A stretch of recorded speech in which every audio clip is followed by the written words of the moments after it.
આંબા ગામમાં આવી ગયા છે અત્યારે ચૈતરભાઈ વસાવા આવવાના છે તો એ આખો વિડીયો આપીશ.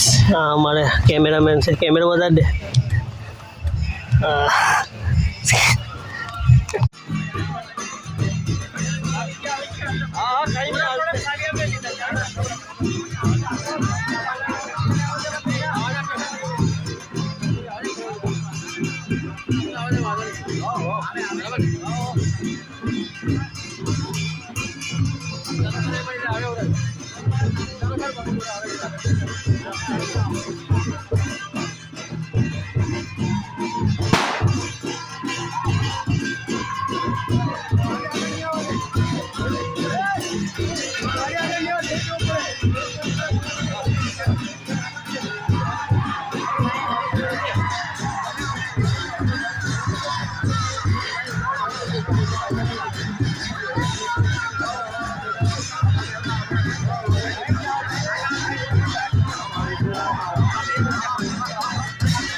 ચૈતરભાઈ વસાવા સાહેબ એમને આપણે સભા મંડપમાં આમંત્રિત કરીશું. સાહેબ ખૂબ સ્વાગત છે. હવે સમસ્ત ટીમ કેન્દ્ર આપણા દેવી વિદ્યાની આ અતિ પાવન અને પવિત્ર નિમિત્ત પર આપણું હાર્દિક સુસ્વાગત કરે છે. આપણે આ સભા મંડપમાં અમે અમારા દિલ થકી હૃદય થકી મીઠો આવકારો આપીએ છીએ. પધારો આમ આંગણે. તાળીઓના ગદગદા સાથે સાહેબશ્રીને આપણે સભા મંડપમાં આવકારીશું. વિનંતી કરીએ કે સાહેબ આવો આપ સૌ અમારા સ્ટેજ પર બિરાજમાન થશો. જય જોહરના નારા સાથે સાહેબને આપણે સ્ટેજ પર આમંત્રિત કરીશું.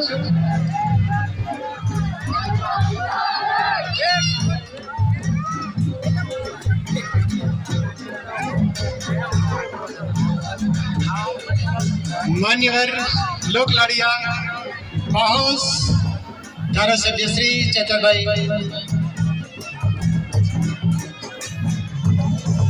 ઓકે આપણે સાહેબશ્રીને વિનંતી કરીએ કે દીપ પ્રાગટ્ય કરી આજના આપણે કાર્યક્રમને પણ આપણે ખુલ્લું મૂકીશું. હું મંચાસી મહેમાન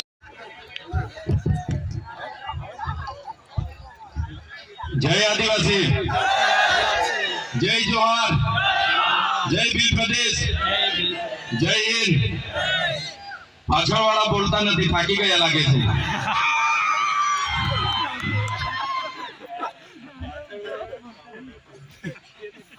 આજના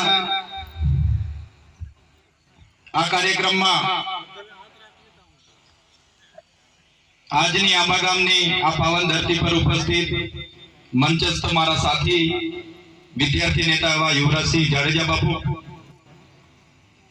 સાથે નર્મદા જિલ્લા આમ આદમી પાર્ટી પ્રમુખ નિરંજનભાઈ, છોટાઉદેપુર જિલ્લા પાર્ટીના પ્રમુખ રાધિકાબેન રાઠવા, સાથે આપણા વિસ્તારના આગેવાન એવા વિક્રમભાઈ તડવી, સાથે તાલુકા પંચાયતના સભ્ય એવા પંકજભાઈ, આપણે જ્યાં બેઠા છે એ પંચાયતના પ્રથમ નાગરિક અને સરપંચ એવા નટુભાઈ, સરપંચ શ્રી રમેશભાઈ, જેલ પંચાયતના સરપંચ શ્રી ચિમનભાઈ, તેમજ મંચસ્થ ઉપસ્થિત તમામ આગેવાનો, સરપંચો, ગ્રામ પંચાયતના સભ્ય, પૂર્વ સરપંચ અને તમામ વડીલો, માતા બહેનો, યુવાનો, સંતો, મહંતો, પ્રેસ મીડિયાના મિત્રો, પોલીસ મિત્રો અને તમામ લોકોને ચૈતર વસાવાના સેવા જોહાર કરું છું, નમન કરું છું અને બધાને આભાર માનું છું. સાથીઓ, હું કલાકથી જોમ છું, એમ તો સમય હતો 1:30 વાગે આવવાનો, છતાં અમે કલાક મોડા પડ્યા છે. તેમ છતાં તમારો ઉત્સાહ જોઈને ખરેખર અમે પણ આનંદ અનુભવીએ છીએ. પણ જ્યારથી હું આવ્યો છું ત્યારથી બધા જ લોકો ચૈતરભાઈ સાહેબ, ચૈતરભાઈ સાહેબ, ચૈતરભાઈ સાહેબ મારા જ વખાણ કર્યા કરે છે, મને સાહેબ બનાવ્યા કરે છે. પણ મારી ઉંમર પણ નાની છે, નાના ગામમાંથી આવું છું, નાના પરિવારમાંથી આવું છું, એટલે મને સાહેબ બનાવીને તમારા મારા વચ્ચેનું અંતર વધારશો નહીં. મને તમારો ભાઈ બનાવીને રાખો, તમારો દીકરો બનાવીને રાખો, એમાં જ હું સંતોષ છું. મારે કોઈ સાહેબ નહીં બનવું, મારે કોઈ મસીહા નહીં બનવું ભાઈ. બસ મારા પ્રયાસો હું કરતો રહીશ. જ્યારે પણ હક અધિકારોની વાત હશે, જ્યાં પણ અન્યાયની વાત હશે, આદિવાસી સમાજ હશે, માઇનોરિટી સમાજ, એસટી, એસસી, ઓબીસી કે કોઈ પણ સમાજ હશે, ખેડૂત હશે, મહિલા હશે, વિદ્યાર્થીઓ હશે કે કર્મચારીઓ હશે, બધા જ વર્ગો માટે હું મારા પ્રયાસો કરીશ. અને મને જે ધારાસભ્ય બનાવ્યા છો તમે બધાએ, એટલે તમારો અવાજ હું સડકથી લઈને સદન સુધી બનતો રહીશ. સાથીઓ, આજે જનજાગૃતિ શા માટે આપણે રાખવી પડી? શું અત્યાર સુધી આપણે જાગૃત નહોતા? આજે શું જરૂર પડી કે આપણે જનજાગૃતિની મીટિંગ રાખવી પડી? તો સાથીઓ, તમે જોઈ લો, આદિવાસી કોણ છે, આદિવાસીનો ઇતિહાસ શું છે એ આપણે જાણતા નથી.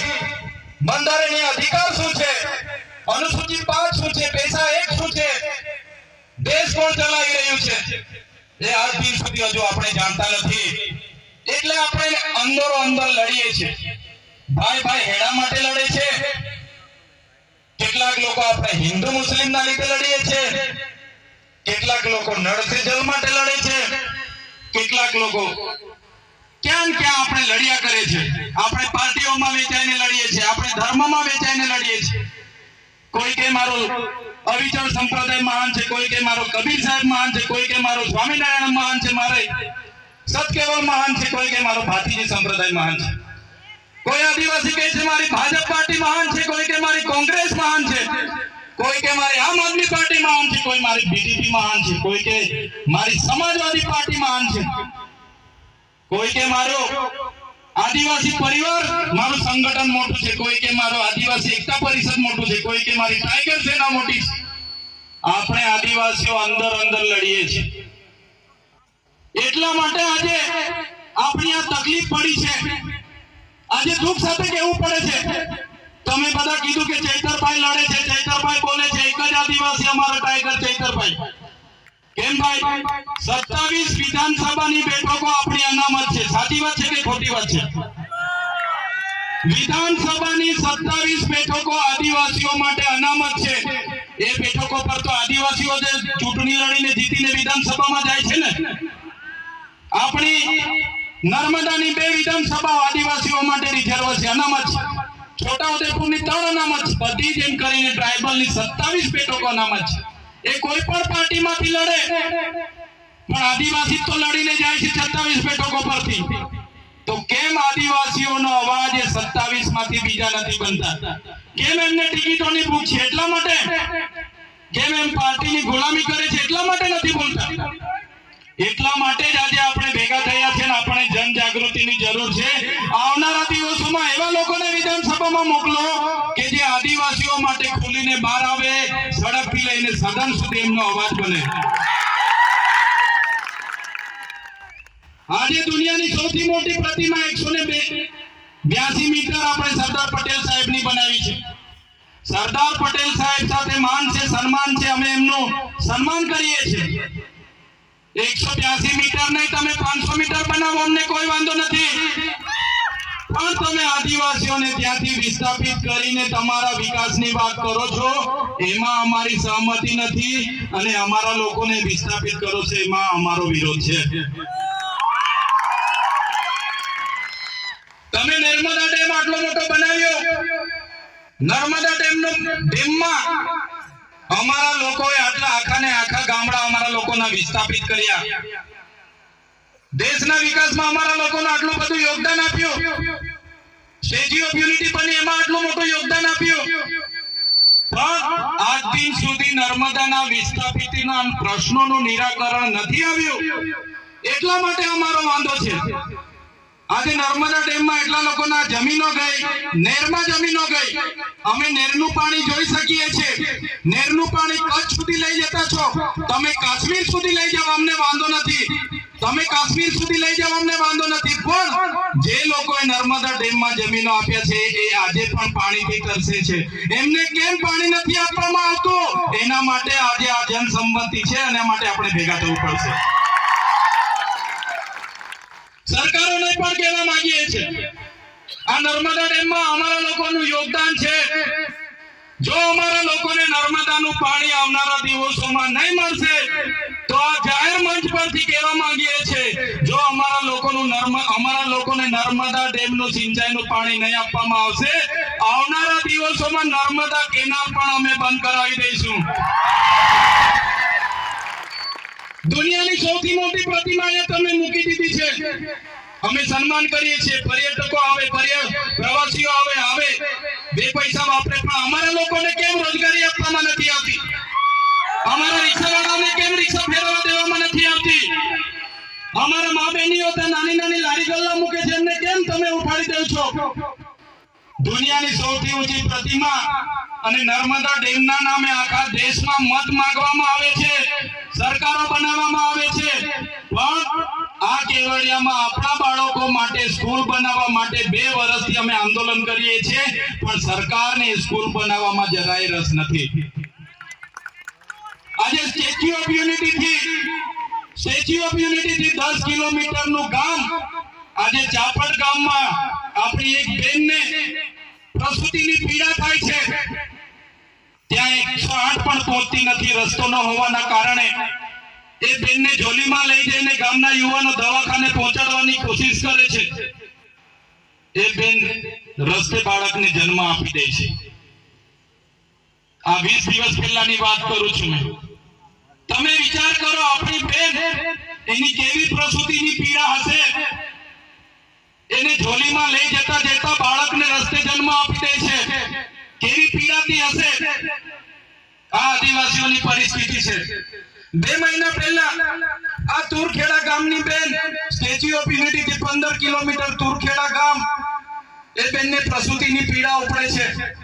ગામના યુવાનો ઝોલીમાં રાખીને લઈ જાય છે, કેમ કે ત્યાં 108 નહોતી પહોંચતી, રસ્તો નહોતો.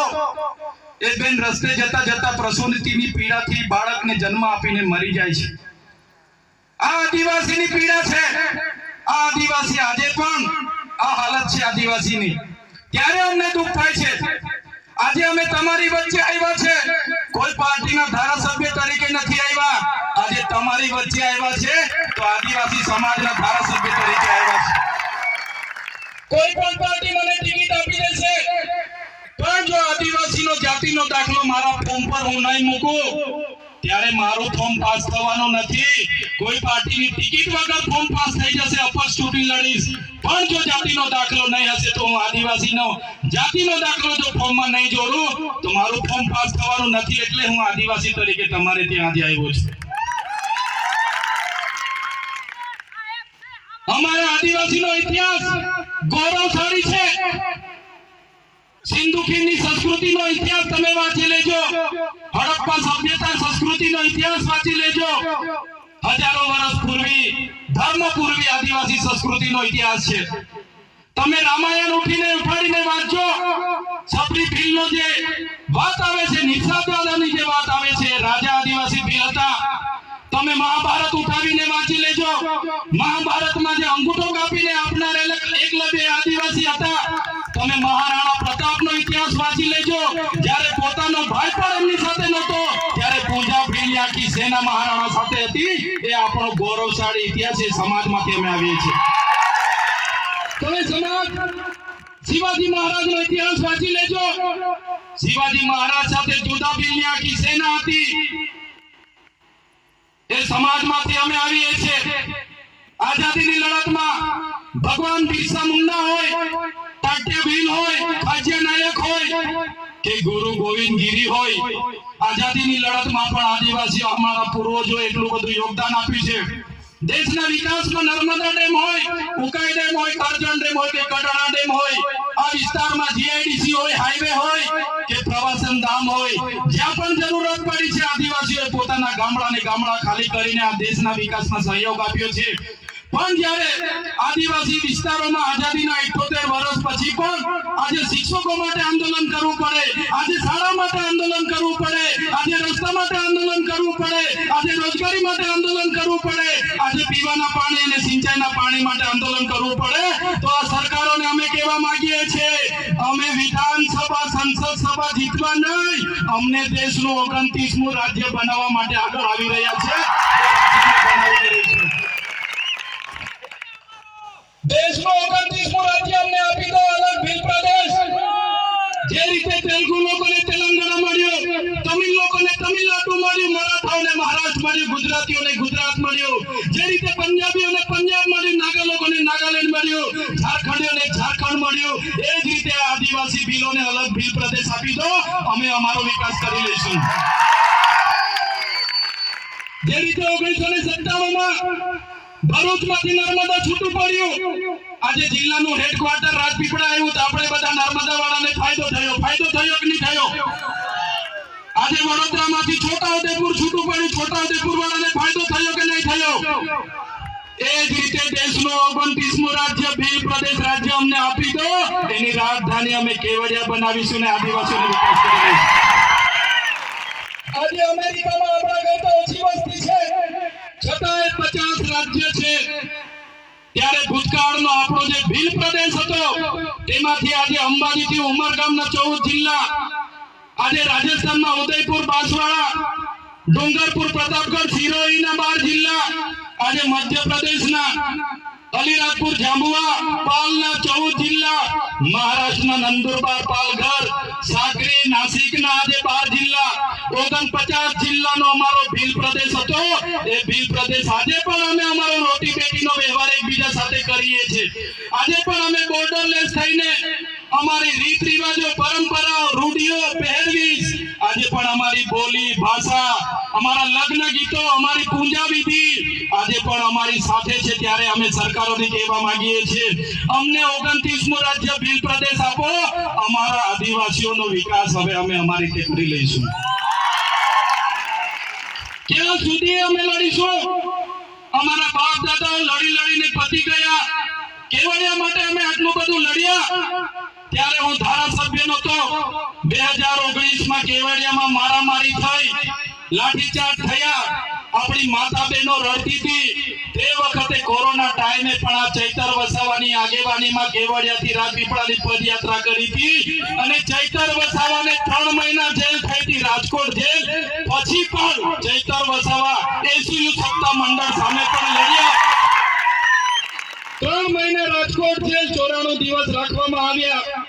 ત્યારબાદ પણ એસીયુ સપ્તાહ મંડળ માટે અમે કેવડિયા લડ્યા 70 લોકો પર આ પ્રશાસને કેસ કર્યો અને ત્યારે અમને કહેવામાં આવ્યું હવે તમને વીતી ગઈ, હવે લડવાના કાન પકડી લેજો કેવડિયામાં.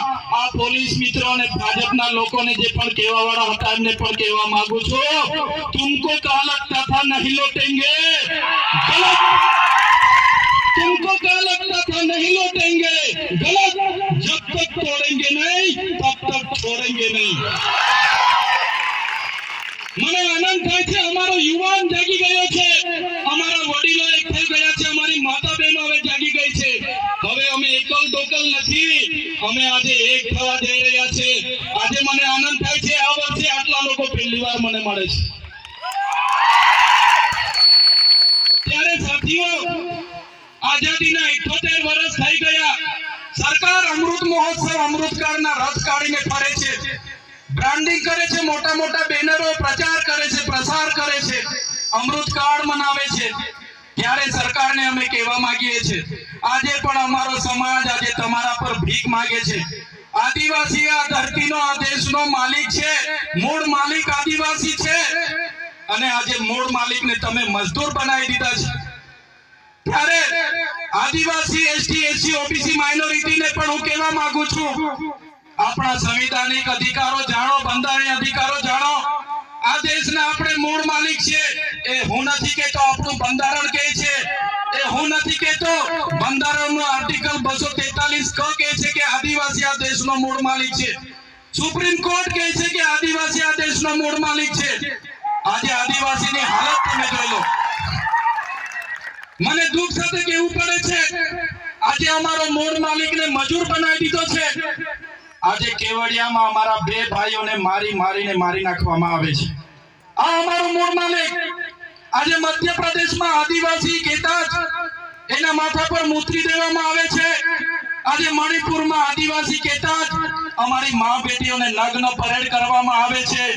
ત્યારે હવે સરકારોને કહેવા માંગીએ છીએ, હવે અમે આવેદન નિવેદન જિંદાબાદ મુર્દાબાદ નથી કરવાના. અમને અલગ ભીલ પ્રદેશ આપી દો, નહીં તો લડાઈ હવે આરપારની થવાની છે. અમારા લોકો સાથે ભેગા નથી થવા દેતા. અમને ખોટા કેસો કરીને અમને પણ જેલોમાં મોકલવામાં આવે છે. આ વર્ષે 9 ઓગસ્ટ પછી આ પહેલીવાર આટલા લોકો મારી સાથે ભેગા થયા છે.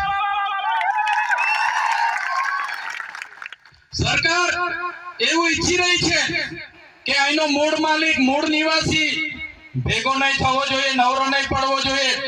આ સમાજ જો ભેગો થશે, એમના અધિકારો માંગશે, સિંચાઈનું પાણી માંગશે, રોડ રસ્તા માંગશે, શિક્ષણ માંગશે, રોજગાર માંગશે. એટલે સરકારે ભલભલા અખતરા હમણાં કાઢી દીધા છે. કોઈને ભેગા થવાનો સમય આજકાલ નથી. આજે મૂળ માલિક છે આપણે, કહેવાય છે, સુપ્રીમ કોર્ટ કહે છે, સંવિધાન કહે છે, અનુસૂચિ 5 કહે છે, 65 કહે છે, આદિવાસી મૂળ માલિક છે. પણ આ સરકારોએ મૂળ માલિકને આજે તમે જોઈ લો, લાઈનો પર ઉભા કરતા કરી દીધા છે, ભીખ માંગતા કરી દીધા છે. આજે મામલતદારમાં જાવ એટલે લાઈનો, તાલુકા પંચાયતમાં જાવ એટલે લાઈનો, અનાજ લેવા માટે લાઈનો, બેંકમાં લાઈનો, જાતિના દાખલા માટે લાઈનો, આવકના દાખલા માટે લાઈનો, બસ ડેપોમાં લાઈનો. ક્યાં સુધી અમારે લાઈનો પર રહેવાનું છે? સરકાર જાણી જોઈને આદિવાસીઓને એક નહીં થાય એવા પ્રયાસો કરી રહી છે. મિત્રો જોઈ લો, તમે મૂળ માલિકો છો. સંવિધાન કહે છે, સુપ્રીમ કોર્ટ કહે છે, પણ આ સરકારની તમે રિયલ નીતિ જોઈ લો. આજે તમે ભારતના નાગરિક છો. ભારતના નાગરિક તરીકે આજે તમારા પર કેટલા પુરાવા માંગે છે ખબર છે તમને? તમે અહીંયા હયાત છો, તમે ભારતના નાગરિક છો, એ સાબિત કરવા માટે કેટલા પુરાવા જોઈએ છે ખબર છે તમને? ગણી બતાવું થોડાક પુરાવા તમને. ગણી બતાવું ને? શરૂઆતમાં તો તમને જન્મનો દાખલો માંગશે, આધાર કાર્ડ માંગશે, રેશન કાર્ડ માંગશે, આવકનો દાખલો માંગશે, જાતિનો દાખલો માંગશે, ચૂંટણી કાર્ડ માંગશે. માંગે છે કે નથી માંગતા? ઘર વેરાની પાવતી લાવો. તમે આ ગામના નાગરિક છો, દેશના નાગરિક છો, સાબિત કરવા માટે કેટલા પુરાવાઓ સરકાર માંગે છે ખબર છે ને તમને? કેટલા જણના જાતિના દાખલા માટે કેટલા પેઢીનામા માંગે છે ખબર છે ને બધાને? તો આ સરકારના એક તાઇફાઓ છે. આનાથી કઈ નથી થતું, પણ સરકાર તમને લાઈનો પર રાખવા માટે, તમને વ્યસ્ત રાખવા માટે, મોંઘવારી તમે ભૂલી જાઓ, રોજગારી તમે ભૂલી જાઓ, શિક્ષણ તમે ભૂલી જાઓ, તમારા હક અધિકારો ભૂલી જાઓ, એના માટે આ સરકારે બધી સ્કીમો કાઢી છે. જે સરકાર આધાર કાર્ડ આપે છે એ સરકાર કહે છે કે ભાઈ હવે તમે અપડેટ કરાવો તો જ લાભ મળશે. સાચી વાત છે કે ખોટી વાત છે? જે સરકાર રેશન કાર્ડ કાઢીને આપણને આપે છે એ જ સરકાર હવે એવું કહે છે કે તમે કેવાયસી કરાવો તો જ અનાજ મળશે. સાચી વાત છે કે ખોટી વાત છે? એમાં 3 મહિના નીકળી ગયા, હવે પાછી સરકાર એવું કહે છે કે તમે ખેડૂત છો એના માટે તમે રજીસ્ટ્રેશન કરાવશો તો જ તમારો લાભ મળશે. સાચી વાત છે કે ખોટી વાત? તો આપણા લોકો ફરી 3 મહિના રેશન કાર્ડ અને આધાર કાર્ડ અને રજીસ્ટ્રેશનમાં નીકળી ગયા ને આપણા. તો આપણે મૂળ માલિકો છે એવું બંધારણ કહે છે, અનુસૂચિ 5 પૈસા 1 કહે છે, વન અધિકાર અધિનિયમ 2006 કહે છે કે આદિવાસી આ જંગલ જમીનનો માલિક છે.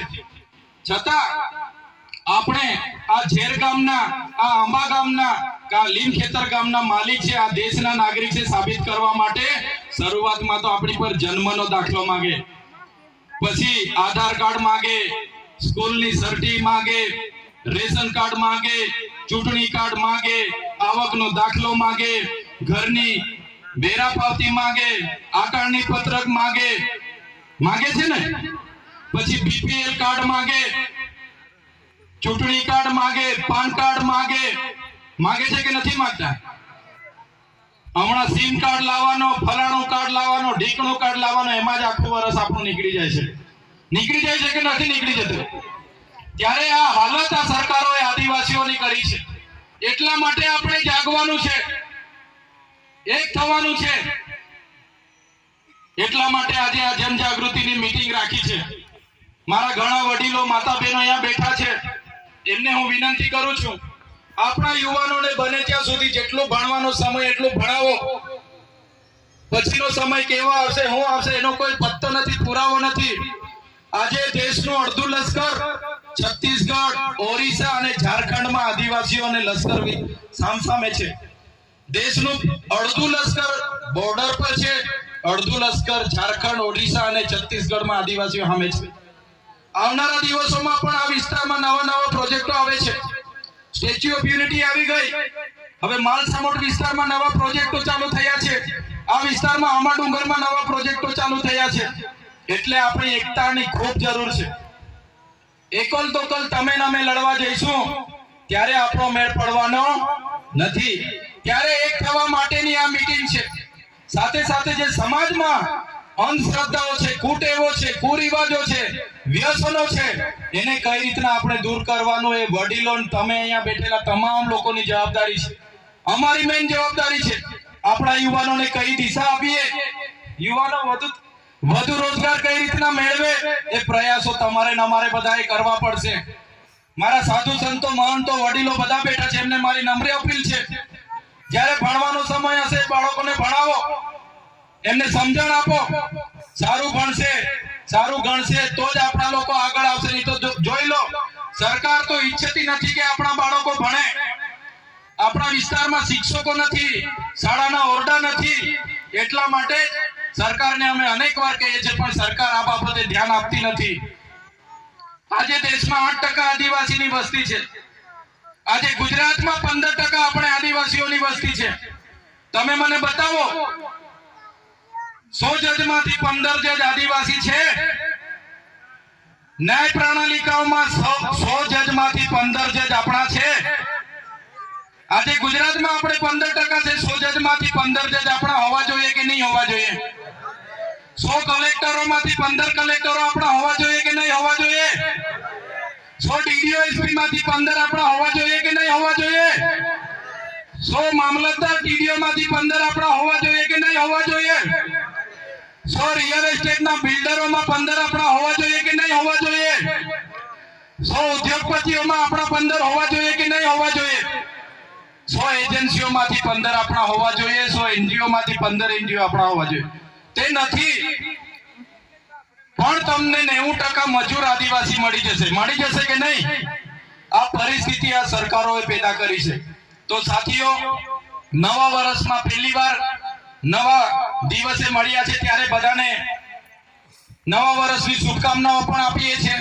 પણ જે બંધારણીય આપણા અધિકારો છે, જે હનન થઈ રહેલા છે, જળ જંગલ જમીન પરના અધિકારો આપણા છીનવાઈ રહેલા છે, 73 જમીનો પરના અધિકારો છીનવાઈ રહેલા છે, પૈસા એકના અધિકારો છીનવાઈ રહેલા છે, રૂઢિગત ગ્રામ સભાના અધિકારો છીનવાઈ રહેલા છે, અનુસૂચિત 5 ના અધિકારો છીનવાઈ રહેલા છે. ત્યારે સૌને હું નમ્ર અપીલ કરું છું કે બધા જ લોકો આપણે સાથે મળીને આવનારા દિવસોમાં આપણા સમાજને દિશા આપવાનું કામ આપણે કરવું પડશે.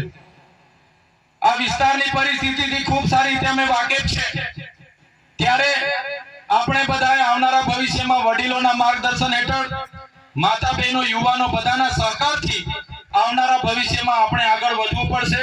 સરકારોએ તો નોટબંધીમાં બધાને લાઈનો પર કરી દીધા, કોરોનામાં આપણને બેરોજગાર કરી દીધા, હવે નવા અખતરાઓ સરકાર આપણી પાસે કરે છે. ત્યારે જે પણ લોકો અહીંયા બેઠા છે તમામ લોકોને અપીલ કરીએ છીએ, ચૂંટણી આજે કાલે નથી, ચૂંટણીને હજુ વર્ષ બાકી છે, પણ આવનારા દિવસોમાં આ લોકોને સત્તાથી કઈ રીતના દૂર કરાય એવા તમામ લોકો આપણે પ્રયાસો કરતા રહીશું. મારા સાથી યુવરાજભાઈએ કીધું, જે ઉચ્ચ અભ્યાસ માટે પોસ્ટ મેટ્રિક ગ્રેજ્યુએટ ની જે સ્કોલરશિપ આપણા બાળકોને મળતી હતી, એ સ્કોલરશિપ પણ આ લોકોએ બંધ કરી દીધી છે. એક પણ નેતા આદિવાસી રિઝર્વ બેઠકો પરથી ધારાસભ્ય અને સાંસદ બનેલા એક પણ નેતા આપણા સમાજ માટે બોલવા તૈયાર નથી. મારે દુઃખ સાથે કહેવું પડે છે, માત્ર ટિકિટો ના ડરથી એક પણ નેતા આદિવાસીઓ સાથે અન્યાય થાય ત્યારે મગનું નામ મરી નથી પડતા. ત્યારે સાથીઓ, આવનારા દિવસોમાં આપણા માટે બોલે, હક અધિકાર માટે બોલે, સંવિધાનિક અવાજ બને, સડકથી લઈને સદન સુધી એ પ્રયાસો કરવા પડશે. આજની એક મીટિંગમાં ટૂંકા મેસેજ થકી આજુબાજુ વિસ્તારોમાંથી ખૂબ મોટી સંખ્યામાં ઉપસ્થિત થયેલા તમામ સંતો, મહંતો, વડીલો, યુવાનો, માતા બહેનો, પત્રકાર મિત્રો, પોલીસ મિત્રો, જે પણ લોકો પોતાનો કિંમતી સમય આપીને અહીંયા ઉપસ્થિત થયા છો, અમને અહીંયા આમંત્રિત કર્યા, અમારું સન્માન કર્યું અને અમને સાંભળવાની જે તમે રસ દાખવ્યો છે, એવી જ રીતે આવનારા ભવિષ્યમાં બધા એક સાથે થઈને આગળ વધીશું એ જ અપેક્ષા સાથે અહીંયા આપ સૌનો ખૂબ ખૂબ આભાર માની વિનમું છું. ભારત માતા કી જય. જય આદિવાસી, જય જોહાર, જય ભીલ પ્રદેશ. ધન્યવાદ. માન્યવર શ્રી